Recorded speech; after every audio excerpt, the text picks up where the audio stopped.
a plus de 2 siècles et demi et continue d'éblouir. Une robe de cour de Louis XV est l'une des pièces majeures d'exposition qui se prépare au Centre national du costume de scène de Moulins.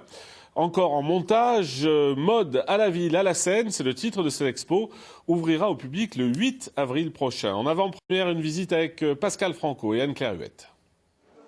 Alors que l'exposition prend forme, une robe exceptionnelle attend précieusement conservée de la lumière. Près du musée des tissus de Lyon, qui sort rarement des réserves. Une authentique robe de cour portée sous le règne de Louis XV au milieu du XVIIIe siècle. Vous voyez très bien cette pièce de tissu qui est mise, vous voyez, en relief. Et derrière chacun de ces volumes, vous avez de l'ouate qui lui donne ce volume. Donc c'est une pièce qui a conservé, et ça c'est très rare, qui a conservé aussi ce qu'on appelait ses agréments.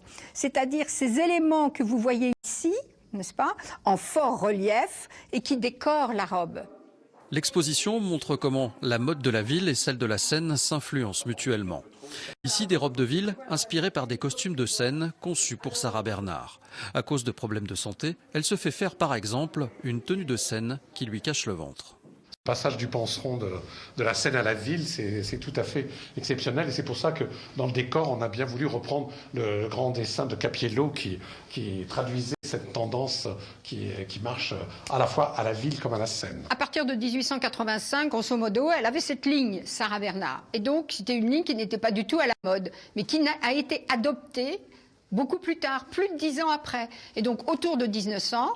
les dames avaient des robes avec cette même ligne, qui était une ligne Art Nouveau, mais totalement invraisemblable. Au milieu du 19e siècle, un événement majeur se produit, l'apparition de la haute couture. Dès que la haute couture est apparue, ces actrices, des cantatrices aussi, toutes les grandes interprètes en fait, se sont tournées pour être à la mode aussi sur scène, n'ont pas forcément joué dans des mises en scène trop historiques, mais justement marquées par les modes du jour. Pour cette exposition, 130 costumes sont sortis des réserves pour raconter pour la première fois 300 ans d'histoire commune entre tenue de ville et costumes de scène. Voilà.